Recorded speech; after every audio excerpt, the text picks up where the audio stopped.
নমস্কার। অন্নপূর্ণা ভাণ্ডার প্রকল্প নিয়ে আজ বুধবার থেকেই রাজ্যের লক্ষ লক্ষ মহিলাদের মুখে ফুটতে চলেছে চওড়া হাসি।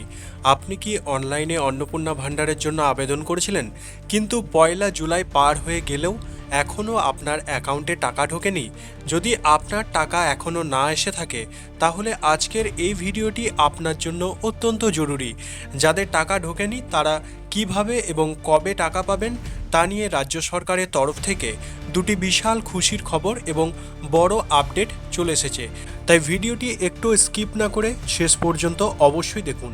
আর শুরু করার আগে সবার কাছে একটা ছোট্ট অনুরোধ, ভিডিওটিকে অবশ্যই লাইক করবেন এবং প্রচুর পরিমাণে শেয়ার করবেন, কারণ আপনার একটা শেয়ারের মাধ্যমে অন্যজন এই তথ্যটি জানতে পারবেন। আমরা সকলেই জানি গত 1 জুলাই থেকেই অন্নপূর্ণা ভাণ্ডারের টাকা দেওয়া শুরু হয়েছে এবং বহু মহিলার অ্যাকাউন্টে 3,000 টাকা করে ঢুকতে শুরু করেছে। কিন্তু এরই মাঝে এমন অনেক সংখ্যক মহিলা আছেন যারা সমস্ত তথ্য সঠিক দেওয়া সত্ত্বেও এখনও কোনো টাকা পাননি। স্বাভাবিকভাবেই তাদের মনে একটা আতঙ্ক বা চিন্তা তৈরি হয়েছে যে তারা আদৌ টাকা পাবেন কিনা। কিন্তু আপনাদের জানিয়ে রাখি, চিন্তার কোনো কারণ নেই। মুখ্যমন্ত্রী ও সরকারের নির্দেশিকায় এখন অন্নপূর্ণা ভাণ্ডারের স্ট্যাটাসে একাধিক বড় পরিবর্তন দেখা যাচ্ছে।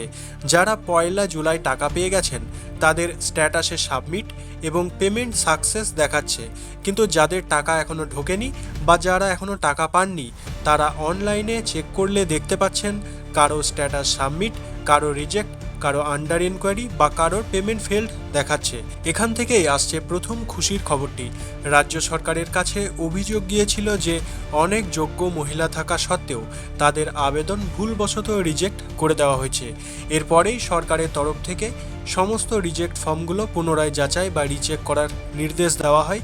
আর এই রিচেক করার পরেই দেখা গেছে বহু যোগ্য মহিলার স্ট্যাটাস রিজেক্ট থেকে পরিবর্তন করে আন্ডার ইনকোয়ারিতে পাঠিয়ে দেওয়া হয়েছে। কাল বুধবার থেকেই এই আন্ডার ইনকোয়ারি থাকা ফর্মগুলো ভেরিফিকেশন বা যাচাইকরণ প্রক্রিয়া শুরু হতে চলেছে। তাই আপনি আজই আপনার অন্নপূর্ণা ভাণ্ডারের স্ট্যাটাসটি অনলাইনে আরও একবার চেক করে নিন। যদি দেখেন আপনার স্ট্যাটাসে আন্ডার ইনকোয়ারি নেই, শুধুমাত্র সাবমিটেড দেখাচ্ছে, তাহলে বুঝবেন খুব দ্রুত পরবর্তী ধাপ এবং আপনার এই ফর্ম অ্যাপ্রুভড হয়ে আপনার অ্যাকাউন্টে টাকা ঢুকতে চলেছে। এবার আসি সবচেয়ে গুরুত্বপূর্ণ বিষয় এবং দ্বিতীয় সমস্যা, পেমেন্ট ফেলড। অনেক মহিলা সমস্ত কিছু ঠিকঠাক দেওয়া সত্ত্বেও কিন্তু তাদের ব্যাংকিং সার্ভারের সমস্যার কারণে টাকা পাননি। আবার অনেকের ক্ষেত্রে দেখা গেছে ব্যাংকের সাথে ডিবিটি লিঙ্ক নেই অথবা কোনো জয়েন্ট অ্যাকাউন্টের সাথে ডিবিটি লিঙ্ক রয়েছে।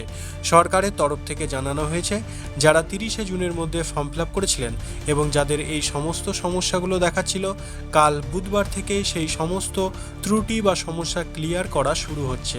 আর এই সমস্যাগুলো সমাধান হয়ে গেলেই আগামী 10 জুলাইয়ের মধ্যে পরবর্তী ধাপে আপনাদের ব্যাংক অ্যাকাউন্টে টাকা ক্রেডিট বা জমা করা হবে। এছাড়া যারা 30 জুনের মধ্যে আবেদন করেছিলেন এবং স্ট্যাটাস শুধুমাত্র সাবমিটেড দেখাচ্ছে, তারাও এই আগামী ধাপে টাকা কিন্তু পেয়ে যাবেন। তবে এর সাথে আরও একটি বড় আপডেট আপনাদের জানিয়ে রাখি, যারা ইতিমধ্যে অন্নপূর্ণা ভাণ্ডারের টাকা পেয়ে গেছেন তাদের জন্য সরকার এবার ডোর টু ডোর ভেরিফিকেশন বা দুয়ারে দুয়ারে গিয়ে তদন্তের ব্যবস্থা করছে। সরকার খতিয়ে দেখবে যে যারা টাকা পেয়েছেন তারা প্রকৃতপক্ষে এই প্রকল্পে পাওয়ার যোগ্য কিনা। তো এই ছিল অন্নপূর্ণা ভাণ্ডার প্রকল্প নিয়ে আজকের অত্যন্ত গুরুত্বপূর্ণ আপডেট এবং অথেন্টিক আপডেট। ভিডিওটি ভালো লাগলে অবশ্যই একটি লাইক করবেন এবং আপনার মতামত অবশ্যই কমেন্টে জানাবেন এবং আগামী দিনে এই সমস্ত আরও গুরুত্বপূর্ণ আপডেট পেতে চ্যানেলটিকে সাবস্ক্রাইব করে সঙ্গে থাকবেন। দেখা হচ্ছে পরবর্তী কোনো এক গুরুত্বপূর্ণ ভিডিওতে। ধন্যবাদ সবাইকে।